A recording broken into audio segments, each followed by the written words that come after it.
Hello, this is George Sandmann. I'm the founder and CEO of Growth Drive. And Growth Drive is a system used by business advisors to drive client profits, growth, and value. Now, we're also a community. Every week we get together to talk about all things business advisor, everything clients, cases, things we're seeing out in the world. Now, tune in here to this podcast, and you can join the conversation by scanning this QR code, passcode 867-5309. Jump into the conversation. Everyone's welcome. We're looking forward to having you. So here we go. On with the show. Like to take a look. I would. Send it to you, or you want do you want the quick drive-by? No, let's see it. Quick drive-by, please. Okay. All right. That's awesome, So Tim. do this. Congratulations, man. I'm thrilled. Thank for you. Well, it feels good to be in the game. So let's see here. All right. I'm going to leave this piece up so you can see what's kind of coming next. But can you guys see that screen? Is your business ready to fund your future? Am I showing the right one? Yes, sir. Okay. So first slide, and this is from, first thing I did was created an outline, ran it by George, gave me some good feedback, where to do more of this, less of that. And then I stuffed it all into Gamma AI, and I got a first draft from Gamma. It got about half of it right. I spent the next 2 or 3 weeks just periodically putzing with it. Finally came up with what I thought was a good V1. I've sent that around, and then I've since refined it. So this is sort of my opening line: is your business ready to fund your future? Most aren't. Here's how to find out. This is just the teaser, the title slide. From there, we talk about the value freedom connection. So that's a big deal. And I know a lot of the growth drivers talk about your freedom point and all, but we're starting to present business value, cash flow, and transferability, and intentionally put the female in here so that we're not all just male centric. Thank you. Then some of the data that's out there about the harsh. So this is kind of following the story brand timeline, right? So first there's who's the hero? This is you. This is the hero, ideally, where you want to be. And then building desire. Now here comes the challenge. So how many, only 1 in 20 businesses can pass scrutiny and due diligence. Half of all business exits are unplanned, and a big problem is owner dependency. So we're just kind of hitting on 2 or 3 of the normal pain points. Hey, And then, Tim, just a tiny little suggestion. Yep. I would put the number 50% somewhere in the word half of all businesses, and then parens 50%, half of all business exits, and then right after it parens 50% are unplanned, just to because the 50 with the percent is going to stick out more than half, right? Love it. Yep. Excellent. That's Thank you. great. Yep. So I like it so far. Yeah, this is awesome. Again, following Donald Miller's story brand approach, you present the problem and then you agitate it. So then you make it worse, right? So George talks about this all the time, that more than half of business owners are going to exit in the next, 10 years. They're boomer owned, that there's 10 trillion in total value available to work. I'm sorry, not available, but 10 trillion out there that's available to work with, but only 2 trillion in available funding. And George and I did the homework on this. Like, was that just from private equity, or is it from all capitals or all common capital sources? And it was all common capital sources. We literally were online with AI, validating that. How much is from private equity? How much is from lending? How much is from just the private capital markets, right? But just think, their debt to equity ratio is going to be really good. And then the punchline here is that only the best opportunities are going to attract the limited capital. So we're kind of teeing you up to say, okay, well, I better aspire to do better, right? So now, George, you haven't seen these you've seen the slides, but you haven't seen them in here. So I popped a couple of these, I call boilerplate slides from C3D in here, because now is where the guide shows up. That's me. And the guide is here to show you the way, provide you with a solution. So the first step is CEO clarity, establishing strategic intent, and then measuring strategic capacity. So I'm introducing this concept of strategic capacity, and then unpacking a little bit about the client commitment. Remember, we only want committed clients, right? So do you intend to get there? And I love the way this is. I didn't change the slide at all. This is straight out of C3. But I wanted to hit these 2 points, that the first thing you're going to get is clarity. And then we're going to talk about your intention. And by the way, if you're confused about your intention, here's what here's what we found from all of our research. And I have a question about this slide, but George uses this all the time too. This many people want to grow, this many people want to improve, this many people are ready to exit. I think that, yeah, this is the total of the first two numbers, right? What is this? Total 75%. Like I can't get that to reconcile with any combination of the numbers above. Sorry. Sometimes I get, okay. So the 83% is actually a coincidental number. It is because of the 17%, 83 to 86, depending on when you take the temperature, of CEOs can't get the value they need to fund their intent, to fund their family's wealth goal and their legacy. So the 75% who want strategic growth, that is 62 plus 83% of 17. So maybe we need to have a different way of talking about the number. You know, you have 62% who want to grow value and 14% who want to, and 14, you know, a little rounding, 14% who need to grow value, importantly, transferable value. And so that's where the 75% comes from. Long-winded answer. So I would say from here down, these two things are too complicated. So I would either take them out or have a different punchline, roll them into one thing. This alone, I think, is compelling. But if there's some aha, like what do we want you to take away from this? Like maybe we can work on this slide. We can. So what I've started doing, Tim. So what I've started doing is saying 4 out of 5 need to grow value, and then just getting rid of the rest. It's funny. I think maybe it's just after our conversation. It was relatively recently. I'm like, yeah, this is confusing. So below the 17%, then the arrow is 4 out of 5 don't have enough transferable value.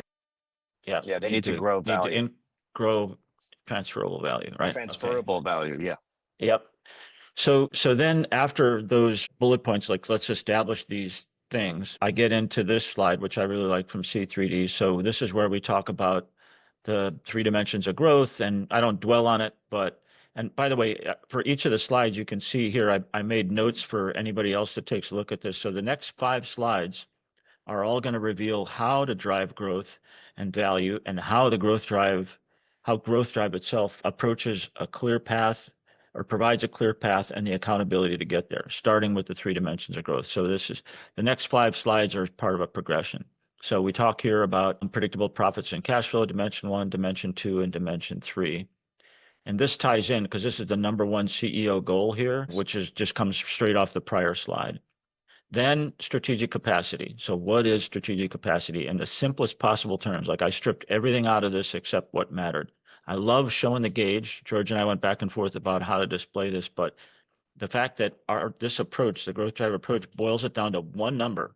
It's like a Moneyball stat, right? It's the one number that you can watch. It is a Moneyball stat. Right. For your ability to exit, to have transferable value when you exit, right? And here's, again, is the same stack that comes right off of the 3 dimensions. The next slide unpacks that a little further. So here's what the clarity assessment does. This is step 1. You'll get a glimpse of your current valuation. You'll see that compared to your potential worth. And then what areas do you need to improve? So again, I've got comments here in the comment section that just narrates what my intent is with this slide. It's not there for the client to read, but for anybody else that's looking at it, or for me to maybe use to explain the slide when I'm showing it to either. This deck, by the way, was designed for a COI, somebody who I want to give me referrals to show them that we've got an approach that, holy cow, they should share with their people. They should get people to see, or with prospects. If I've got somebody at the table and they're considering it, they're unhappy with their site, it's a dual purpose deck. So after that, I get into these core concepts. There's another C3D slide. I changed this slightly. I think I played with this a little bit, but our core concepts are determining your strategic intent, your strategic capacity, making sure you and your team understand the 3 dimensions of business growth. The ideal here is to grow transferable business value. And by the way, we have this. So this is the first time that I talk about the difference between knowing and doing, or wanting and achieving. So this kind of tees up the execution leadership system. Mention that it's a collaborative approach. So we first achieved team alignment and accountability. This is a segue to my next slide, by the way. Team alignment and accountability. We can put things into strategic sprints, a little bit of a buzzword or dog whistle that I think business leaders like, and that we've got the tools and support to help this get done. This isn't just a how-to manual. It's actually, we actually help you finish it. And then this is kind of a punchline for me. So I consolidated this with George's help from the sheet he's got with the 6 or 7 shapes, and you kind of go from one to the next. It shows what to charge and all. I rolled that into 3 things.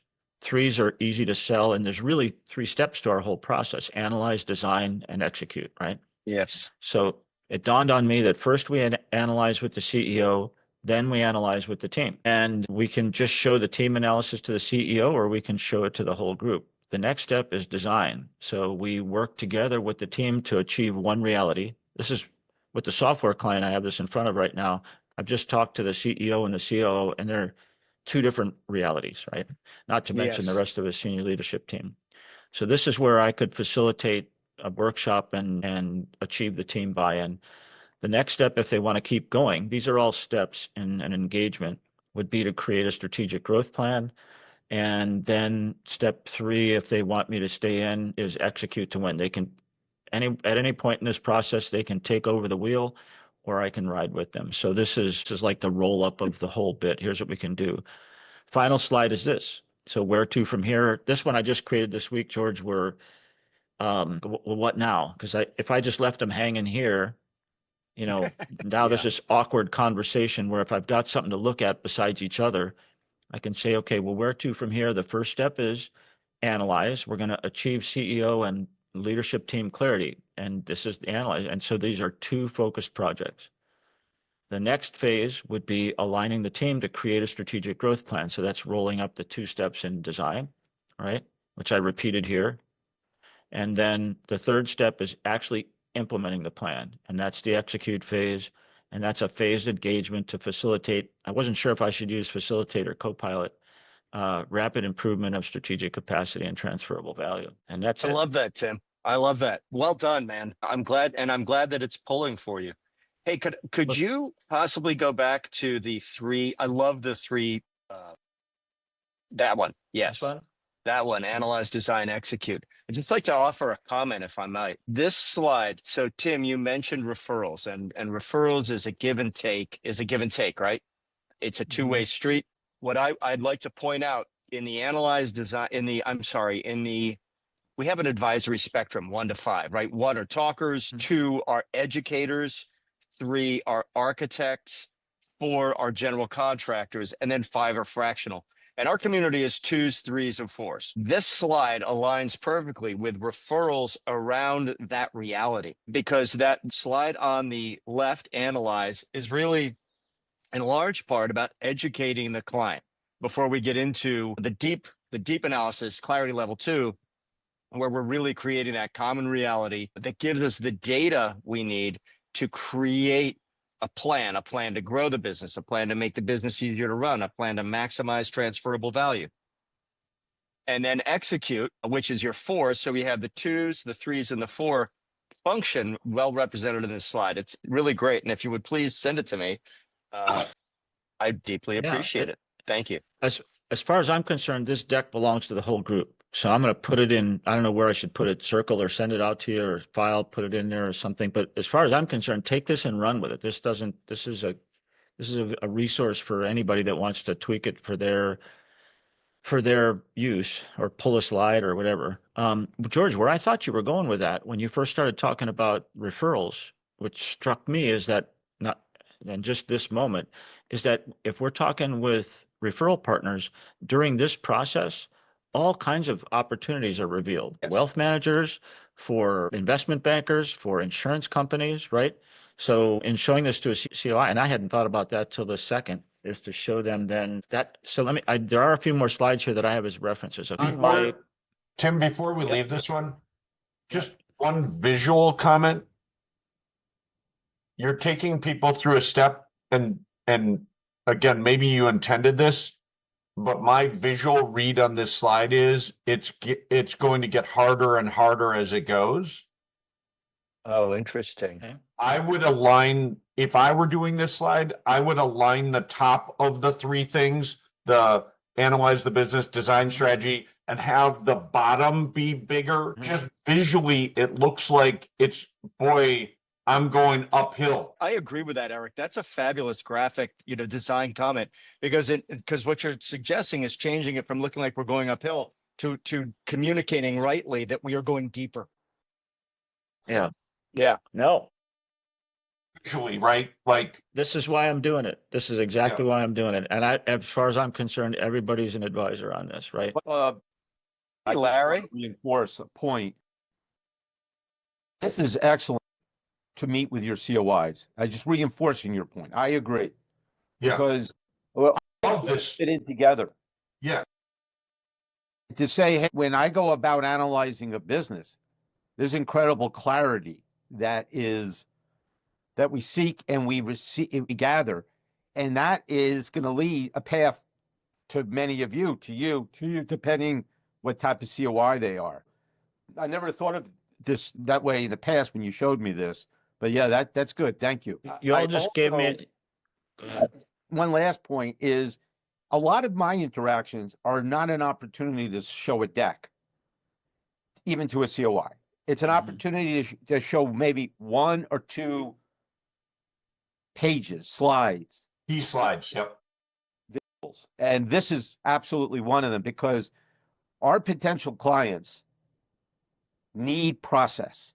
They need to know you could take them from A to B to C to get to X, Y, and Z, right? Whatever that path is, and you have a path, it defines a lot. And the other page would be the one that looks at the why, intent, what, clarity, how. This is getting to the how, this slide, but the why and the what, all of that leads to clarity around the gap between where you're at and the intent you want to achieve.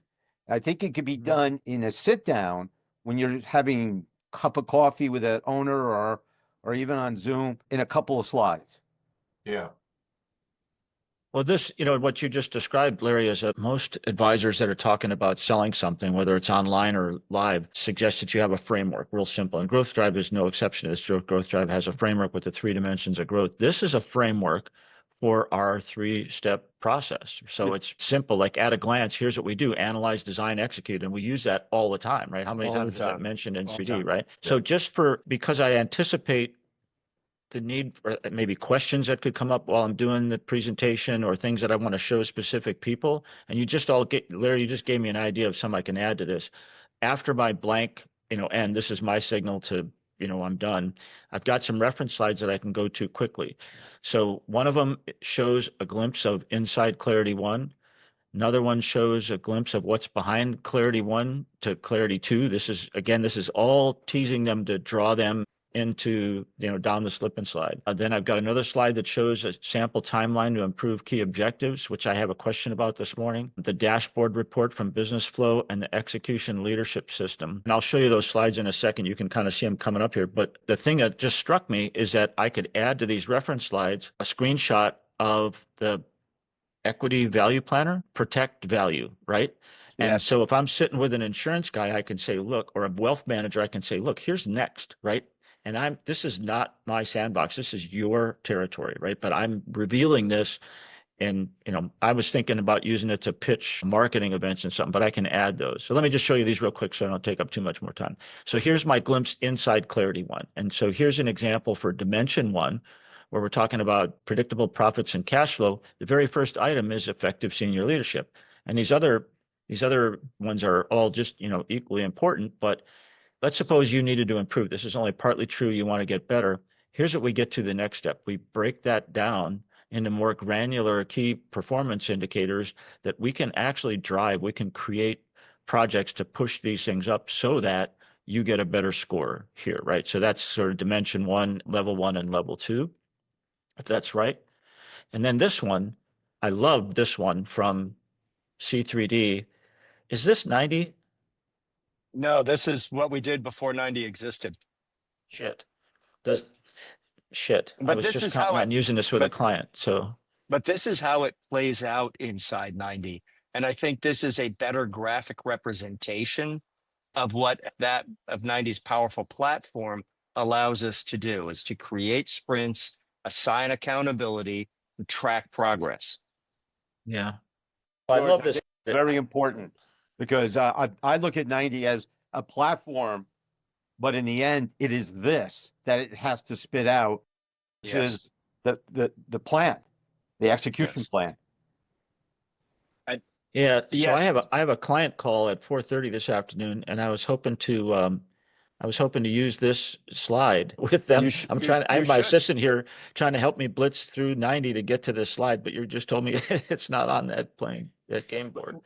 You could, there are screenshots of 90. And if you look inside the community, Tim, there's a lot of information about 90. I mean, it has its own space, of which I think I know you're a member, to which you have access. If not, text me and I will make sure you have. I have access. I just don't know what access, and I can't even spell 90. And so I've got my assistant here trying to help me. Like, we're trying to spin up on this in the next few hours so that, it's not a critical thing. This is a consulting client I've got, but. If the intent is to communicate a process to the client, this slide is much more impactful. I don't think anyone is ever going to come back and say, wait a second, this doesn't look like what 90 is very deep, right? It's profound. I think this is, I'm recommending that you stay with this graphic.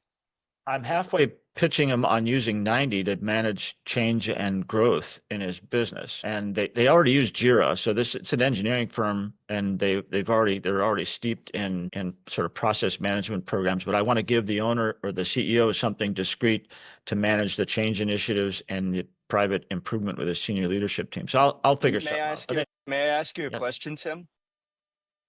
What potential confusion might you create if you start introducing, you're going to use 90, right? 90 is great and you're going to use it. Does that need to be part of, do you have to disclose that now, or might that cause confusion? No, I've already told him about 90, and I told him that by our call this afternoon, I would have something to show him, and I was hoping to get to this, but this is a different language. So I'll figure something out. That's not your word. I recommend, Tim, I think maybe, George, this is where you're going a little bit. Your client, if they are on a disc profile, heavy C, they are conscientious about the detail, and every process step matters. And as an engineering firm, they might be. Could be, yeah. Right. But I met recently for lunch with a business owner, incredible business she created. She would be a heavy D in any of these details. I brought nothing to the table to show visually, just conversation. And I think I overwhelmed her a little bit in just some of that conversation around capacity. She built the business without understanding or caring about words like capacity and strategy. None of that. What she wanted in the end is someone she could trust to talk to help her figure out how to move the next step, almost conversationally, more than content and process. So feeling out where they're at and who they are is a big part of how deep we take them down these paths. Yeah, no, that's very helpful. Yeah, Tim, you've kind of said your role is guide, right? So maybe you present this as, this is what I want you to visualize when you're thinking about managing the projects.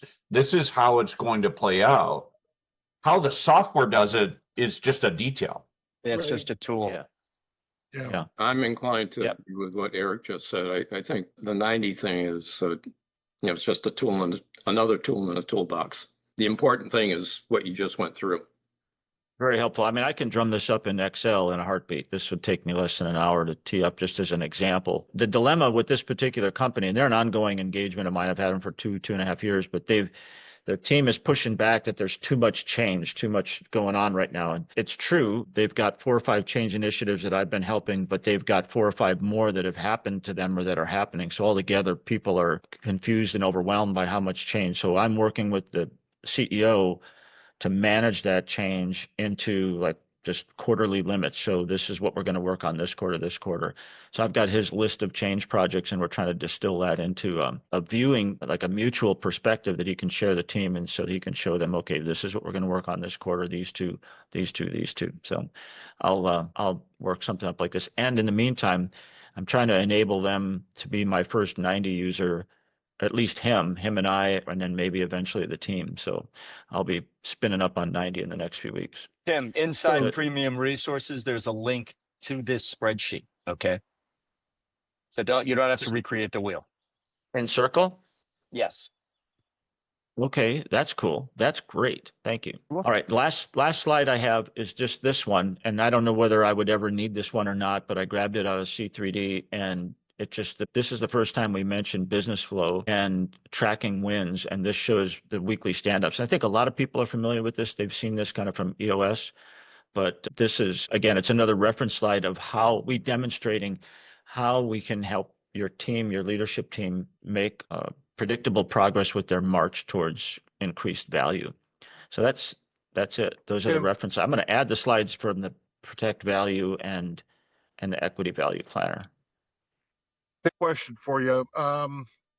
You're talking about the team feels overwhelmed and the owners driving all this. And what's the intention is to actually get the team to own the outcomes? Is that correct? Well, that's part of it. I think ahead of that is to just be judicious about which changes we're prioritizing, which ones we're absolutely going to finish.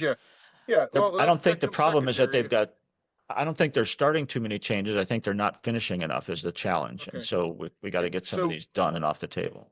So when you try to get a kid to eat a cake, what do? You offer them a chance to crack an egg and be part of the solution, right?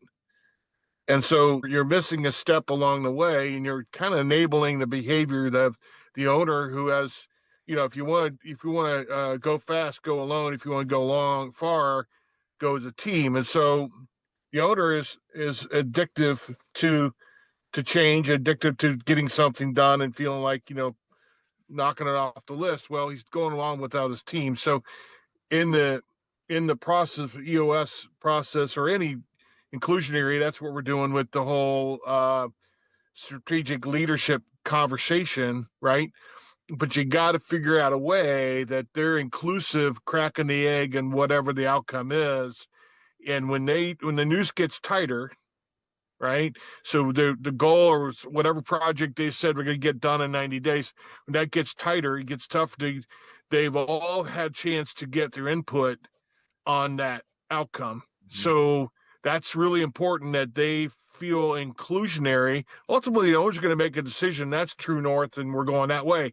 Okay, but along the way, can they all get a chance to look at the compass?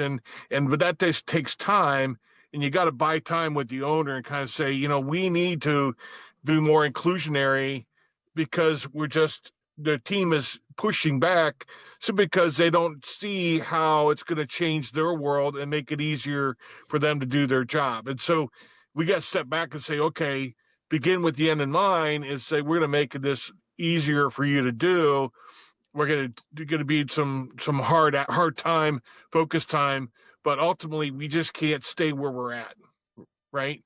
We just cannot continue on. So painting that future, getting them to crack an egg, and part of the solution is just paramount to get the buy-in. And that's why we do as advisors, right? So that's the value you bring.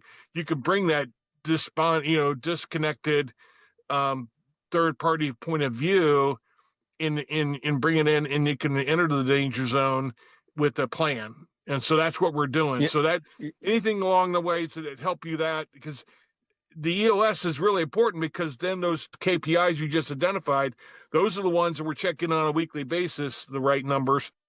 And that's which is why it's in the execution leadership system. Those are great points, Joe. Those are great points. And I don't want to trample on EOS. No. But I just don't want to, I want to respect their IP to the extent that it applies to this conversation. But you're absolutely right. The execution leadership business operating system, in those weekly check-ins. Now, one of the things, Joe, that you just hinted at that I just like to sort of put on the table is part of what got you here won't get you there. And and this is simply a question. There's no judgment, although judgment is implied. The question becomes, can the current senior leadership team get the business from where it is today to where it needs to be at a future date? And this type of pushback is educating the client that you're the CEO, the driver, about on that issue. But just leave it there. That makes sense. Larry, you and I have discussed this a lot. I think Eric, you and I have as well. Oh yeah. Yeah. Oh yeah. Another key point, miscellaneous but important one. The OKR textbook says don't work on more than 3 to 5 at the same time. Yeah. So, Oh, Steve, very good point. Yeah. How about even at times one short term? Because I think a part of this, we've talked about this many times, is if we're new to them, and Tim, you're not new to the client that you're talking about, but when we're new to them, they have to feel and sense a win, something they see tangible and measurable quickly. I'm always cautious about everything being a long-term goal, intent, something short-term too. How you run it. So what I did is, George, you prompted me. I went to Premium, the tools, in Circle, these in chat. Thanks for doing that. Materials. But Steve, good point in terms of we could overwhelm. I think all of us in our excitement in what we do, we can overwhelm our client. Man, I'm so guilty of, So, I have to be so conscious of that. Yeah.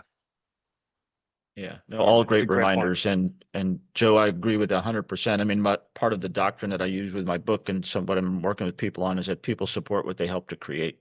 And with that statement, I've gotten a lot of revelation from CEOs, and that's part of what this is. This is really reeling them back in.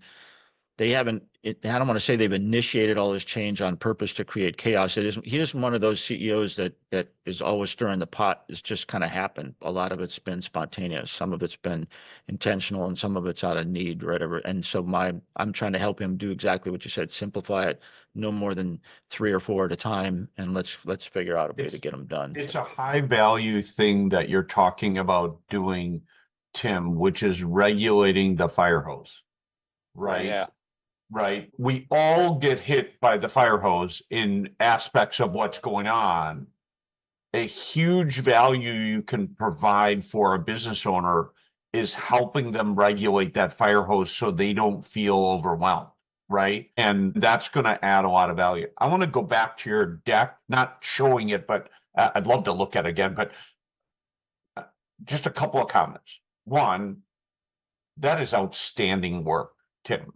You're gathering it together and formatting it and thinking through the story that you're going to do. Wow. I mean, impressive. I would tell you that 16 years ago when I started my company, I always wanted to have a deck with me because it felt like my wife refers to this as the sippy cup or my blankie. Right. It feels really good to have a deck along because you feel really good. But I'm going to go to something Larry said before. Now, 16 years in, and this is just more for encouragement, Tim, I'm not telling you not to do it. What you find is you rely more on 2 or 3 or 4 slides out of it than you do on the whole deck. And so what I'd humbly suggest to you is I came up ultimately with a full deck when somebody wanted to walk through something and that felt like the right thing to do with them. And I wanted to tell the whole story to them. But I also had what I called the short deck. And the short deck had 2 to 4, maybe 5 key slides. And that short deck was what I would do to somebody I already knew and was trying to make a particular, I wanted to show them the core of what we were talking about without having to go through the whole deck and go, oh, skip this slide, skip this slide. Just, you're going to find that there's those 3 slides, let's just say, that are really the core of the story. And the rest of it you can tell. And the more you tell the story and use the 3 slides, the more they're going to believe in you instead of the deck.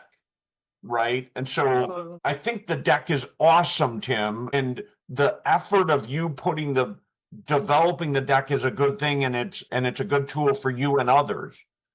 But I think humbly, you're going to find that you're going to get down to 3 or 4 slides and the story you've created. And that's what's really going to be useful for you 80+% of the time. Yeah, I think that's a great call. That's a great call. Well, it also I spent several decades in corporate, so I like slides. But well, the bottom line, what I love, Tim, is that you have made this process your own. You've made friends with it. You're fluent in it.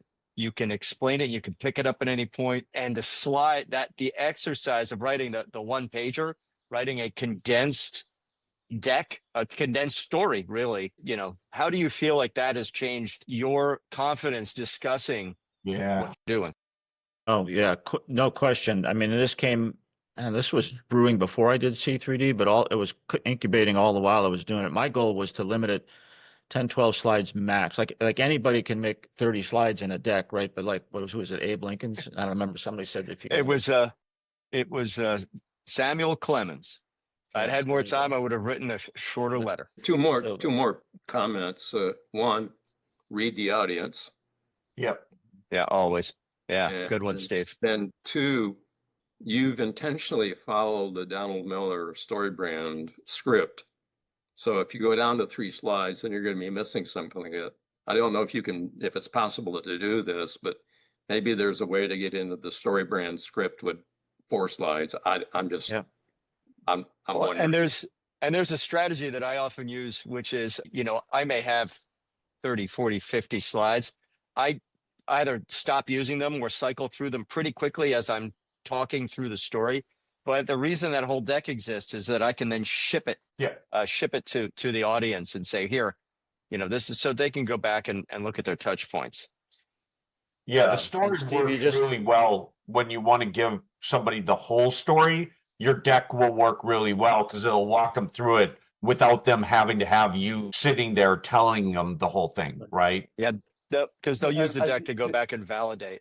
To jump in, Tim, I think you had framed this as being a tool to walk your COIs through what you do. Yes. COIs or Here. prospects, right? So it's kind of a dual purpose deck is my intention. Right. And the prospects maybe less, your COIs, it goes both ways. Hey, I want to get together with you. I'm going to walk you through my process, how I work with business owners.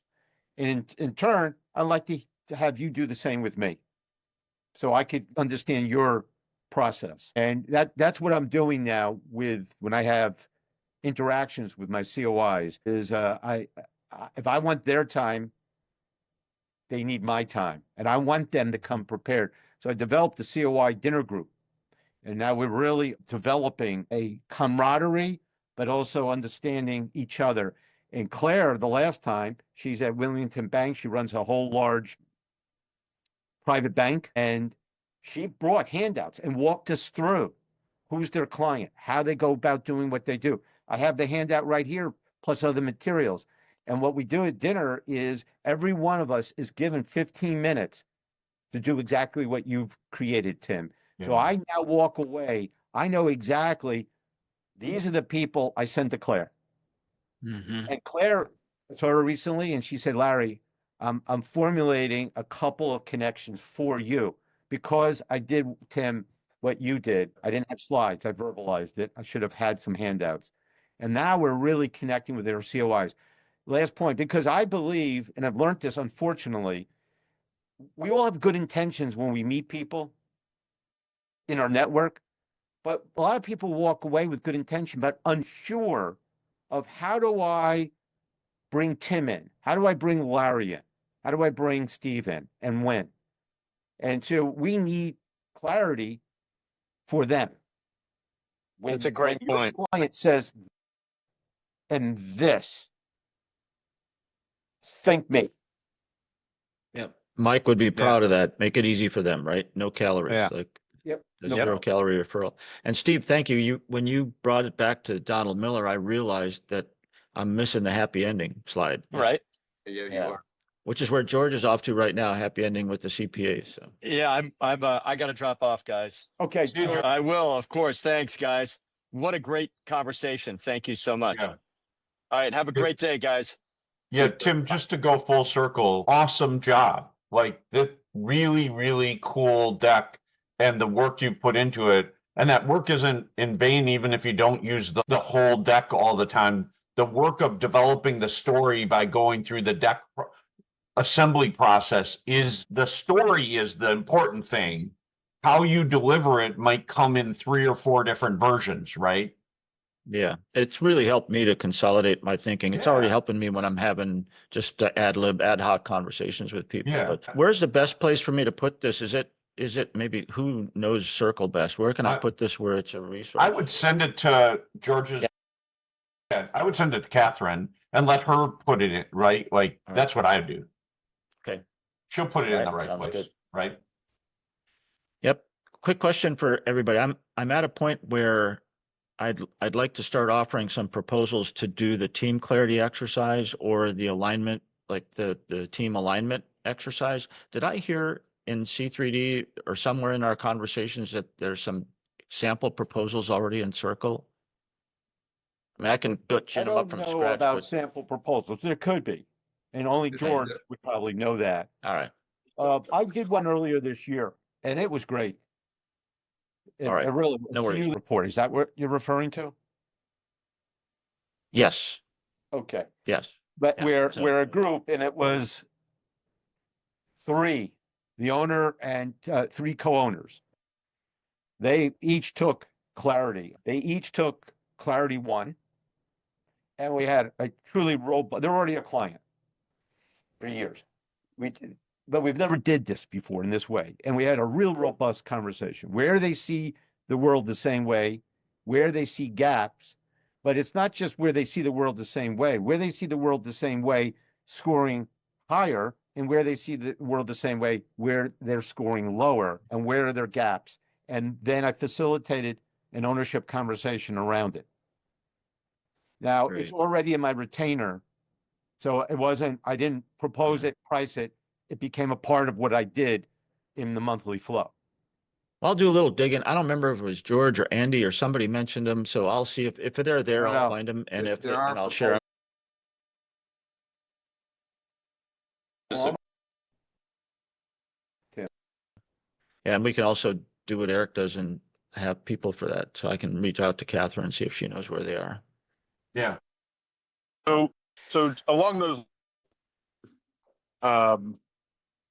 we have an engagement now on a retainer basis with Ed and myself, and we've kind of basically mapped out everything. We took it out, I think, 5 months or something like that. But one of the things that we did is the owner had one specific project in mind. It was around his commission salespeople and felt like he was overpaying market rate and whatnot. So Ed has taken on the task of developing a research on that immediate, hot topic on the owner's mind, right? Because there's always have this, they can't move forward until they resolve whatever this is. And you discover that and you feed that need, you're going to get them more comfortable signing a retainer model agreement because you've attacked a couple of their really urgent pain points.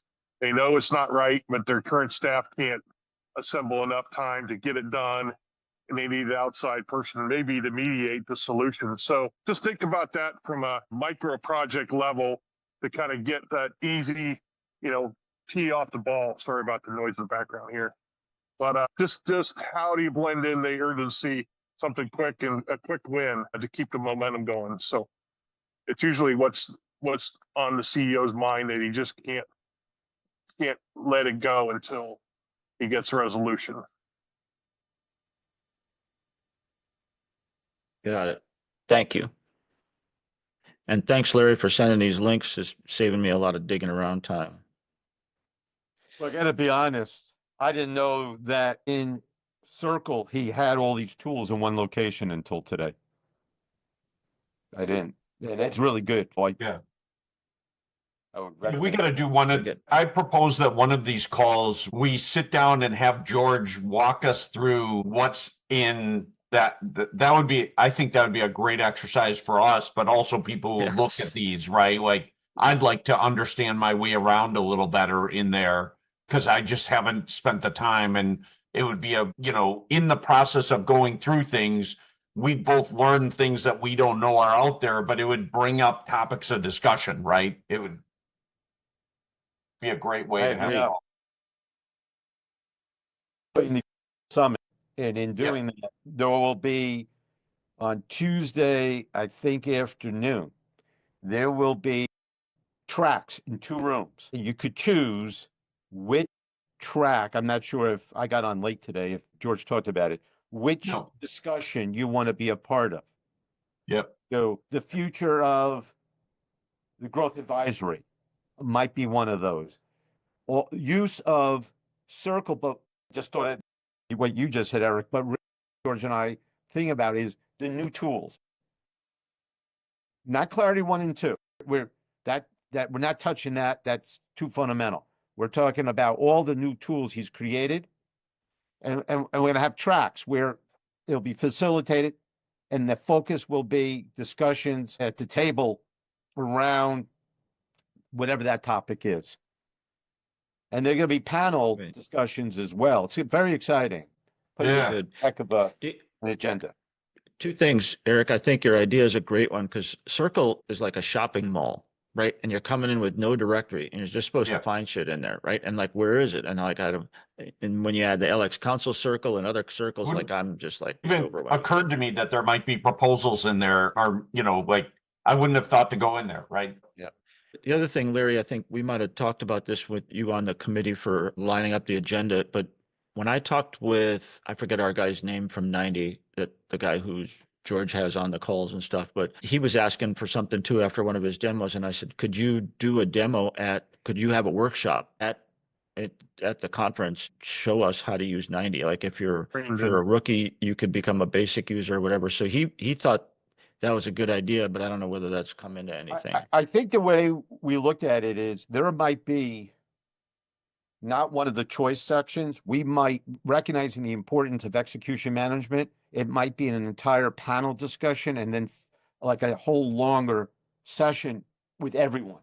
Because no matter where you're at in the type of practice, execution management is the core part of fulfilling the promise.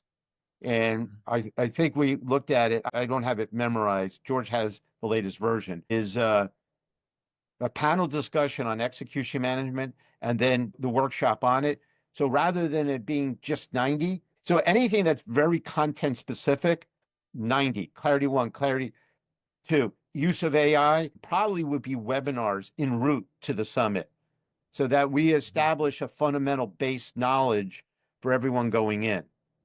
And then that needs that knowledge so that the summit could elevate the type of discussion, workshop, panel, rather than some of the fundamentals. So I think 90 would fit. That would be a better webinar. Yeah. So now we could talk about execution management and learn from the panel.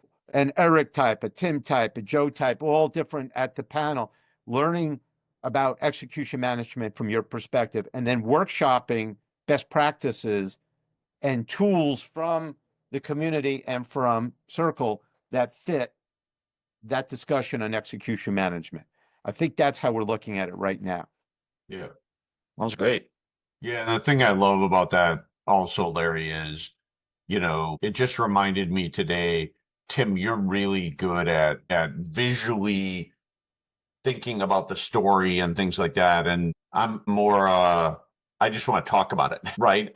To sit down and write all the slides is a lot of work for me. I want to just talk through it, right? And so we all have a different skill set, is my point, and we all come at it a little differently. And you know, one of the things that's made my wife and my relationship grow better over 33 years is realizing what each of us is good at and how we can rely on the other one to do the parts that we're not as good, right? Like we complement each other. And so learning in our community who we can work with and who can teach us some things and who, like, you know, Tim, I'm going to pick up the phone next time I'm trying to do some slides and say, hey, can you help me with this? Cause you're better at it, right? Like it just, that's a really cool skill. Thanks. I think the complementary stuff is a great idea. It's how we make each other stronger. Yeah, exactly. All right, guys. Hey, Yeah. have any other things? I got to hop off, but No, it's great. Great discussion. Thanks for taking us through the slides. well, thank you all for your feedback. I'm going to make those changes before I send it in to Catherine, and I'll add those slides from the equity value planner and the protect value too, and I'll put those in there as reference. That's awesome. All right, guys. Thanks a bunch. See you guys. Bye.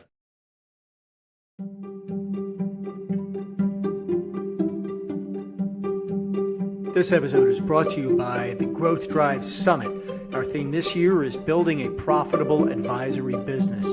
Join us in Charleston, South Carolina, October 6th, 7th, and 8th. Expand your network, learn new skills, and generally have a good time. This is a top-rated event. We're looking forward to seeing you there. Thank you.